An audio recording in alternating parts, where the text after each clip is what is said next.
Alô, comunidade! Eu sou o Rodrigo Viana e esse é o ICL Urgente, que chega sempre ao vivo às 5 horas da tarde com as principais notícias do Brasil e do mundo. Informação e análise a quente. Hoje, 8 de dezembro de 2025, sempre com a gente na atualização das notícias, a Laura Couto, na redação do ICL, já preparada. Laura, boa tarde. Boa tarde, Rodrigo. Boa tarde para você que está nos assistindo pelos canais do Instituto Conhecimento e Liberta e Eduardo Moreira no YouTube. Muito boa tarde para você que está nos assistindo pelos canais parceiros. Deixe seu like, aproveita também, se inscreve no nosso canal e comenta de onde você está assistindo o ICL Urgente. Vamos lá, Rodrigo. Olá, Laura Couto. Olha, já sai resultado importante no Rio de Janeiro, hein? Nesse momento acontece a votação na Assembleia Legislativa lá do Rio para decidir se o presidente da Assembleia, que está preso, o Rodrigo Bacelar, vai ser ou não libertado. Os parceiros dele na Alerj querem soltar o Rodrigo Bacelar. Já trazemos atualização ao vivo aqui no ICL Urgente. Boa tarde para você que acompanha esse roteiro político e criminal para lá de peculiar aqui no Brasil. Tem presidente da Assembleia preso, governador do Rio ameaçado de novo. E a família Bolsonaro admitiu nesse fim de semana que há um preço para que o Flávio Bolsonaro retire a candidatura dele. Vamos já falar sobre isso também. Já atualizações sobre esses dois fatos, a Alerj e o preço da candidatura de Flávio Bolsonaro. Bom, vocês se lembram quando o Brasil tinha um dispositivo chamado conflito de interesses, que afastava os juízes de julgar determinados casos? Pois é, parece que caiu em desuso, né? Conflito de interesse. O ministro do STF, Dias Toffoli, que é palmeirense, foi para Lima, no Peru, assistir a final da Libertadores de 2025. Até aí, tudo bem. Palmeirense, tudo bem nada. Perdeu, né? Foi até lá e perdeu para o Flamengo. Mas além de perder, teve um outro probleminha. O Toffoli foi para Lima, em vez de pagar do bolso dele, ele foi de carona. Ele foi de carona no avião e dentro do avião estava um advogado, o Augusto de Arruda Botelho, que é advogado de um dos sócios do Banco Master, Luiz Antônio Bull, de um dos diretores do Banco Master, Luiz Antônio Bull. Então veja bem, Toffoli dentro do avião e Arruda Botelho, advogado de um dos envolvidos no caso, dentro do avião. Por que isso tem importância? A Laura vai explicar para a gente, porque o Toffoli, logo depois de assistir a derrota do Palmeiras, tomou uma decisão importantíssima aqui na volta ao Brasil. Laura, explica para a gente, por favor. Rodrigo, o ministro Dias Toffoli viajou num jatinho particular do empresário Luiz Oswaldo Pastore, de quem ele é amigo. E nesse voo estava o advogado de um dos investigados no caso do Banco Master, o Augusto de Arruda Botelho, que é palmeirense, mas também é o defensor do diretor do compliance do Banco Master, o Luiz Antônio Bull. Coincidência, né, Rodrigo? Vamos acompanhar aqui as datas para não ficar confuso. No dia 28 de novembro, os dois foram juntos para Lima, no Peru, para assistir o jogo do Palmeiras e do Flamengo na final da Libertadores da América, no dia 29, que aconteceu no dia 29 de novembro. 3 dias depois da final, o ministro Dias Toffoli impôs sigilo máximo ao processo do Vorcaro e determinou que o Banco Master passasse a tramitar, o caso do Banco Master passasse a tramitar no Supremo Tribunal Federal com a desculpa do envolvimento de um deputado, que tem foro privilegiado, então o caso tem que ficar no Supremo. O pedido de sigilo veio da defesa do Daniel Vorcaro, que chegou a ficar preso aí por 10 dias, né, Rodrigo? E com o sigilo, a informação que antes estava disponível no site do STF foi retirada, impedindo o acesso do público aos detalhes do processo. E essa proximidade, Rodrigo, não seria o suficiente para o ministro Dias Toffoli se julgar assim impedido de analisar o caso? Deveria ser. Laura, deveria ser.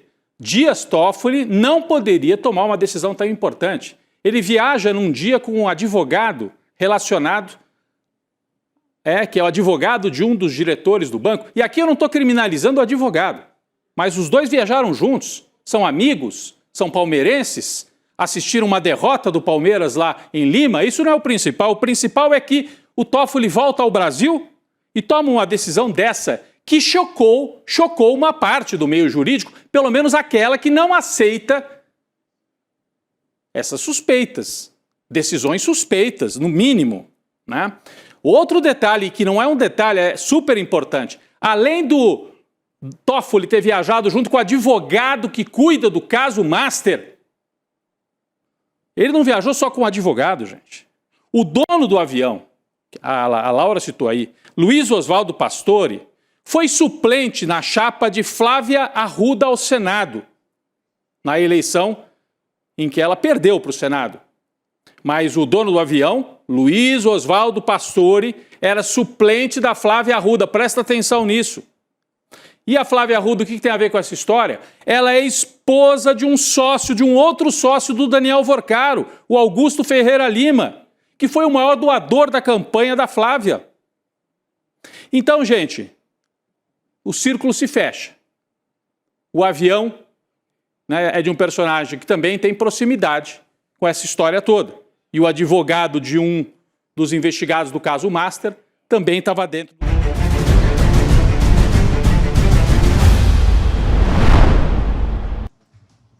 Rodrigo, notícia urgente. A Assembleia Legislativa do Rio de Janeiro acaba de aprovar por 42 votos a favor a soltura do presidente da casa, Rodrigo Bacelar. Foram 21 votos contra e 2 abstenções. O Bacelar foi preso na última quarta-feira, dia 3, suspeito de ter vazado informações sigilosas da Polícia Federal no caso do ex-deputado TH Joias, envolvido em negociações de drogas e armas com o Comando Vermelho. O que acontece agora? Quem determina efetivamente a soltura do Bacelar é o Supremo Tribunal Federal. A decisão está nas mãos do ministro Alexandre de Moraes, que vai levar em consideração ou não a decisão tomada pela Alerj agora. É o Moraes que determina ainda se o Bacelar vai usar a tornozeleira eletrônica, se ele volta à presidência da Alerj e se vai ter autorização para frequentar o plenário. Rodrigo. Então é isso. O plenário decidiu soltar o Bacelar. Só que o juiz que manda, que faz o alvará de soltura, é o Alexandre de Moraes. Ao fazer o alvará de soltura, ele vai determinar: solta e ele pode voltar à presidência da Alerj? Duvido, né? Porque se tinha motivo para prender, não pode deixar o Bacelar na presidência.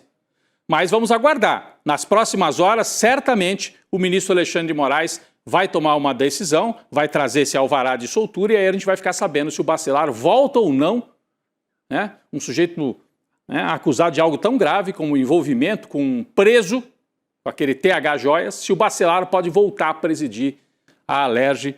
O Rio de Janeiro, né, vai indo cada vez mais fundo, né, se afundando nessas denúncias. Daqui a pouco a gente vai ter, inclusive, no N2, uma entrevista com Antony Garotinho, que vai trazer mais detalhes sobre os bastidores de tudo que está acontecendo no Rio de Janeiro. Possibilidade de bater, inclusive, no governador Cláudio Castro esse escândalo.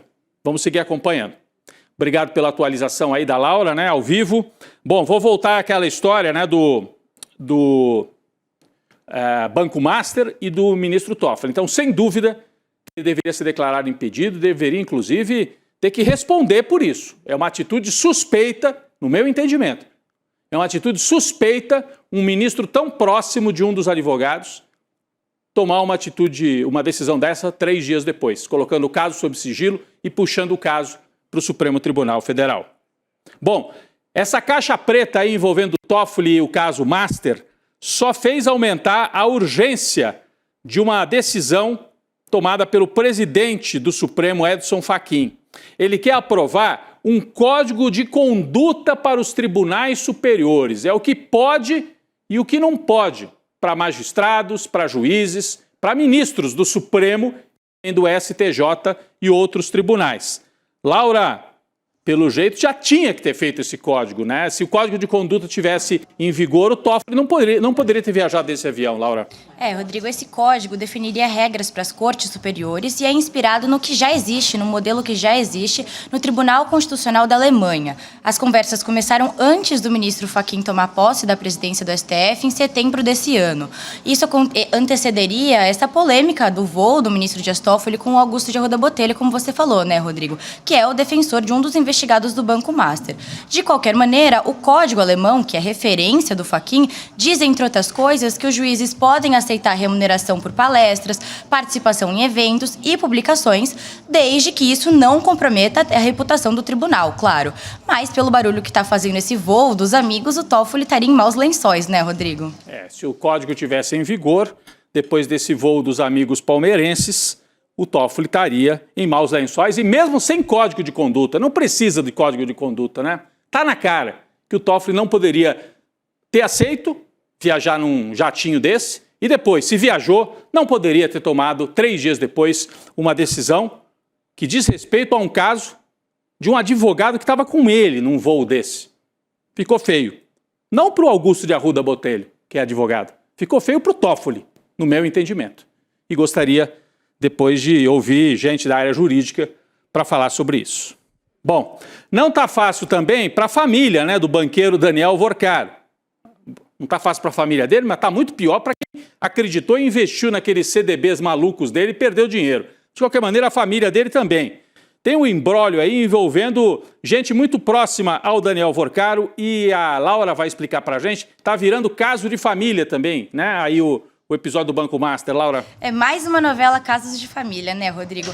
Essa família do Vorcaro não deve estar nada feliz com tanta exposição do banqueiro e os negócios. O cunhado do Vorcaro chama Fabiano Zettel e ele é casado com a Natália Vorcaro, irmã do banqueiro, e ele é pastor da igreja Lagoinha. E ele se destacou nos últimos anos comandando marcas como a rede Oakberry e a academia para super ricos Alessanc. Mas o principal vem agora, Rodrigo. Ele doou 5 milhões de reais para as campanhas de Jair Bolsonaro e Tarcísio de Freitas nas eleições de 2022. Ele está em 6º no ranking de pessoas físicas doadoras e o Zettel repassou aí 3 milhões de reais para o Bolsonaro, a maior doação individual recebida na campanha de reeleição do Jair, e os outros 2 milhões de reais ele repassou para o Tarcísio chegar ao Palácio dos Bandeirantes aqui em São Paulo, Rodrigo. Então é isso. Então o cunhado do Vorcaro, casado com a irmã do Vorcaro, é um grande doador das campanhas da extrema-direita. Um grande, maior doador individual do Jair Bolsonaro e um dos maiores do Tarcísio de Freitas em São Paulo, como disse a Laura, somando as duas doações,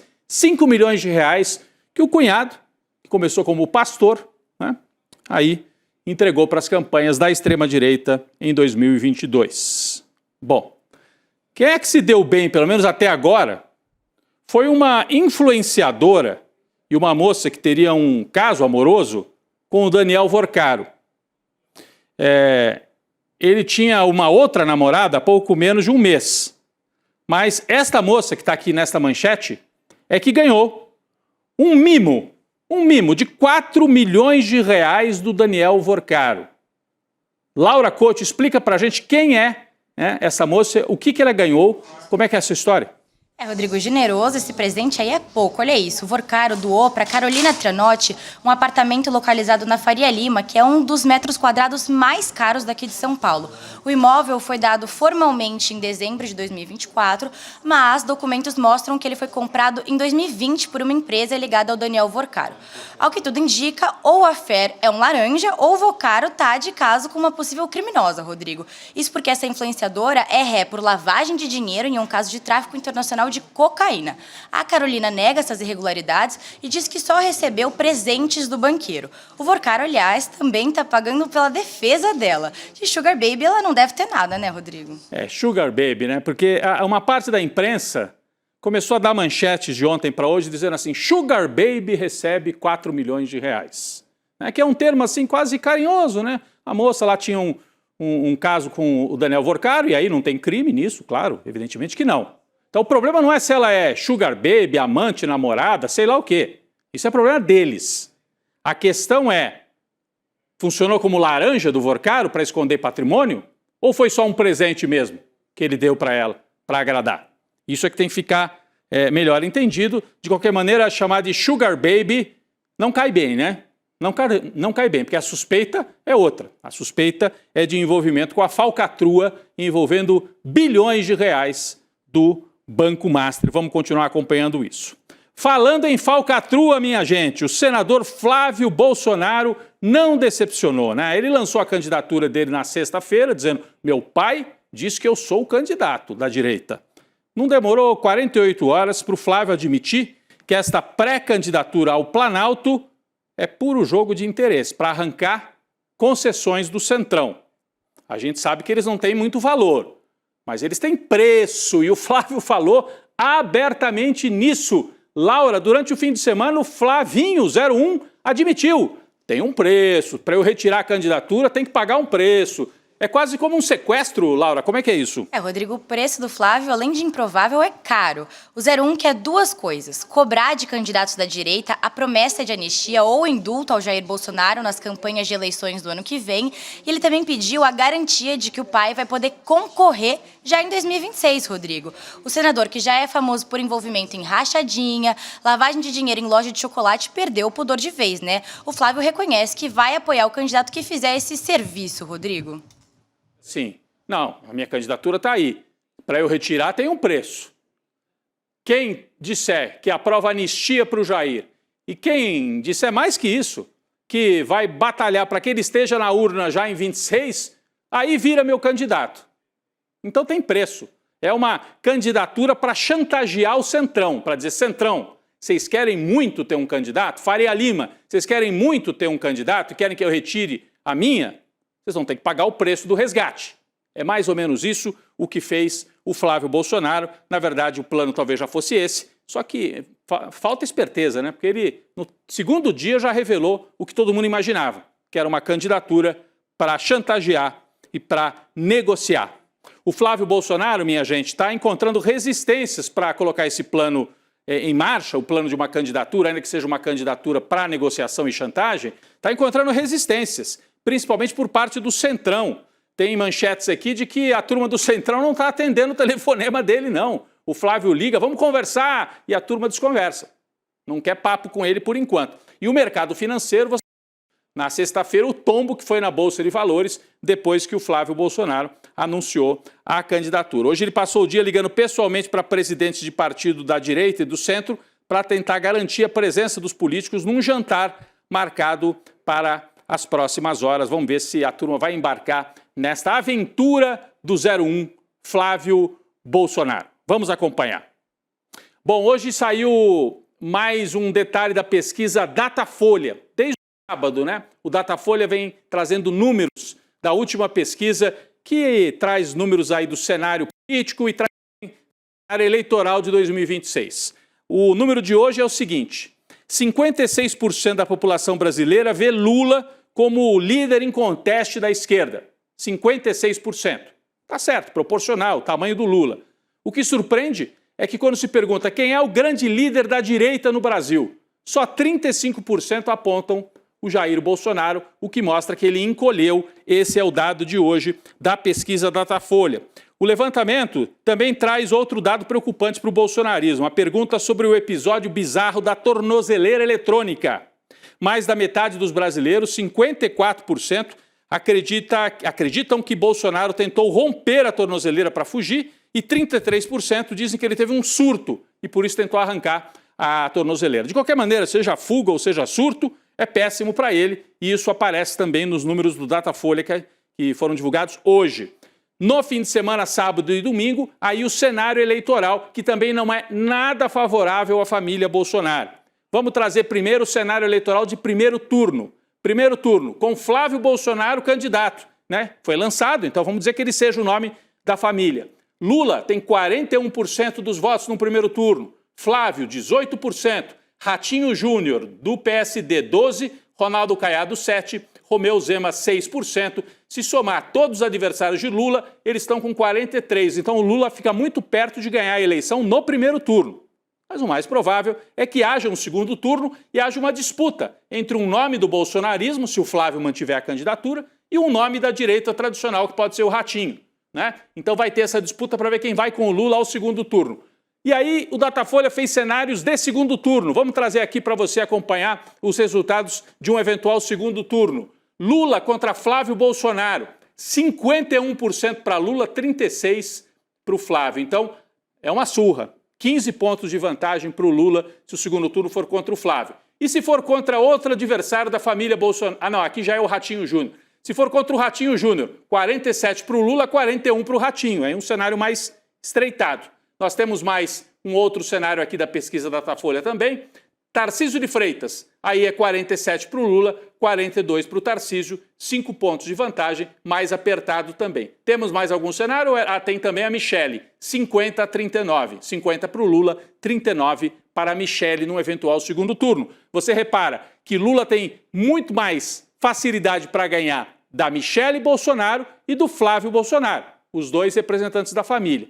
Se o adversário for da direita tradicional, né, por exemplo, o Ratinho Júnior, aí fica mais curta a distância, porque os bolsonaristas votam no Ratinho no segundo turno. Eleitores do Ratinho não necessariamente votam num bolsonarista puro no segundo turno. Esse é o cenário que traz a pesquisa Datafolha.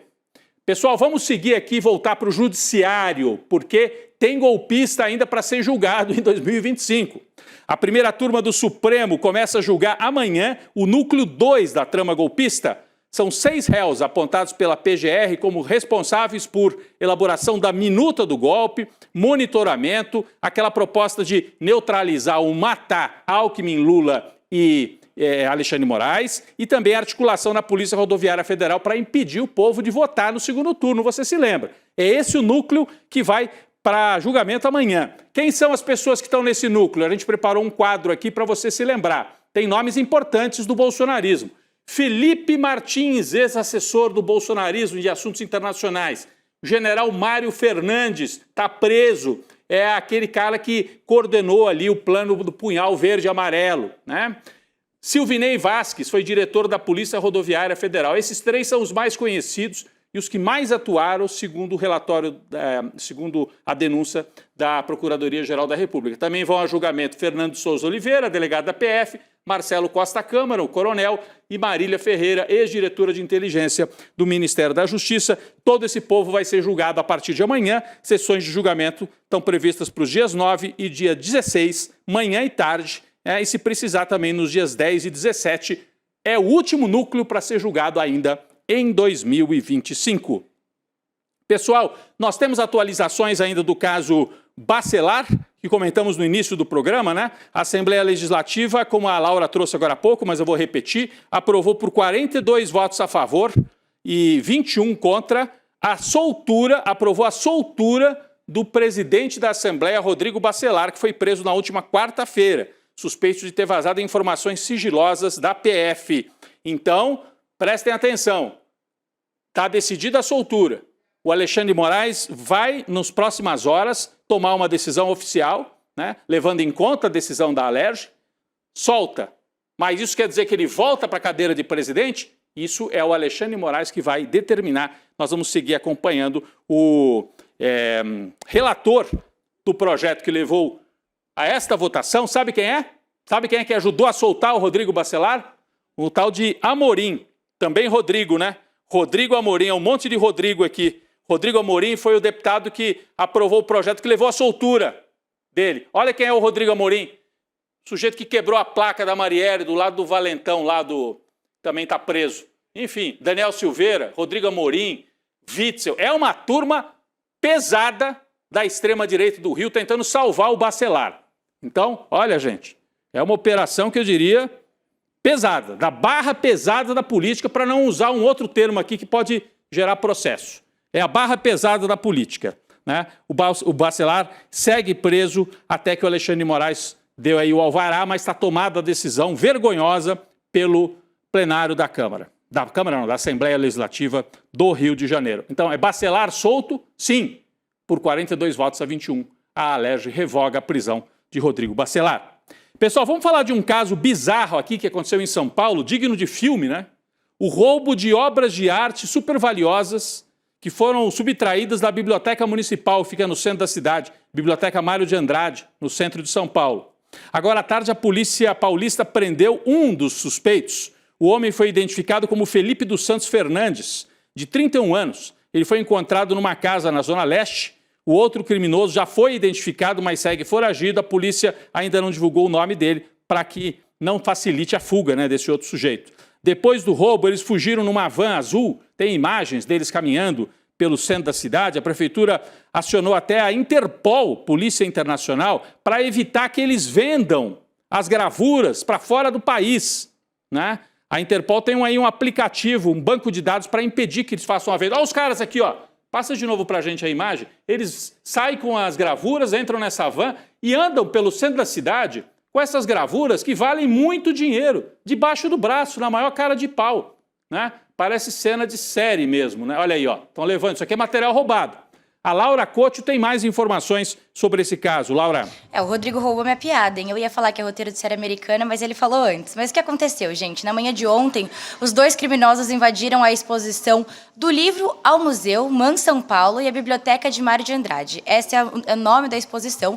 E esse assalto, como o Rodrigo mostrou aí, aconteceu em plena luz do dia. Os criminosos entraram armados, renderam um vigilante que estava de plantão e um casal de idosos que visitava a exposição, mas ninguém ficou ferido. Depois, os dois saíram pela entrada principal, pela porta da frente, Rodrigo. Eles levaram 8 gravuras do Henri Matisse e 5 gravuras do Cândido Portinari, da obra Menino de Engenho. As câmeras de segurança da cidade de São Paulo registraram os ladrões, como a gente mostrou, andando com as obras na mão, no centro de São Paulo. Parece que eles são ladrões de galinha, né, Rodrigo? Mas não é, eles estavam levando obras valiosas, Portinari e Matisse, né? Pintor francês, gravuras que estavam aí na biblioteca no centro de São Paulo, um deles já preso, né? Um deles já foi preso, o outro já está também, a polícia está na mira para prender. Pessoal, ainda no campo das artes, né? Olha que legal, ó. O Globo de Ouro anunciou hoje os indicados à premiação que acontece em 11 de janeiro de 2026. Depois do Oscar, é um dos principais prêmios, né? No planeta, para o cinema mundial. E olha só, o filme brasileiro O Agente Secreto, de Kleber Mendonça Filho, foi indicado em 3 categorias para concorrer no Globo de Ouro. Melhor filme de drama, melhor filme em língua não inglesa e Wagner Moura, concorrendo como melhor ator em filme de drama. Ó, o Wagner Moura aí nesse filme. Eu ainda não assisti, né? Tô para assistir ainda, quero acompanhar. O importante é que é um recorde brasileiro na premiação, né? 3 indicações. Ano passado, Fernanda Torres venceu na categoria de melhor atriz por Ainda Estou Aqui. Então, o Brasil, pelo 2º ano consecutivo, com um filme forte, né? Com um filme forte concorrendo ao Globo de Ouro. Parabéns ao cinema brasileiro que vai se recuperando depois daqueles anos terríveis de Temer e Jair Bolsonaro. A gente tem aqui uma última notícia. O ministro Alexandre de Moraes negou o pedido da defesa de um dos réus do Núcleo 2 para que Luiz Fux participasse do julgamento. Eu trouxe agora há pouco, né? Que vai ter o julgamento desse Núcleo 2. Moraes afirmou que o pedido é protelatório, ou seja, busca atrasar o julgamento. O Fux já trocou de turma. O sujeito queria que o Fux votasse de novo, né? Mas ele não está mais na primeira turma. De acordo com o ministro, as turmas podem se reunir e deliberar normalmente com a presença de ao menos 3 ministros. Não precisa o Fux estar lá. O bolsonarismo vai usando todas as artimanhas para tentar se safar, mas não está conseguindo, né? Amanhã começa o julgamento de Mário Fernandes, de Felipe Martins e outros acusados do Núcleo 2. Laura Couto, obrigado pela participação, pela parceria ao vivo com a atualização de notícias aqui no ICL Urgente. Obrigada, Rodrigo. Até amanhã. Até amanhã, pessoal. Lançamento da turma 2026 da pós-graduação de maior sucesso do ICL, em parceria com a FESP, hein? Eu estou falando agora do curso Repensando o Brasil, Sociedade, Política e História. Vou até virar para cá que a gente tem, né, um quadro mais bonito aqui. Então, a gente falou bastante tempo daquela outra, né, pós-graduação. Aqui já é uma para 2026.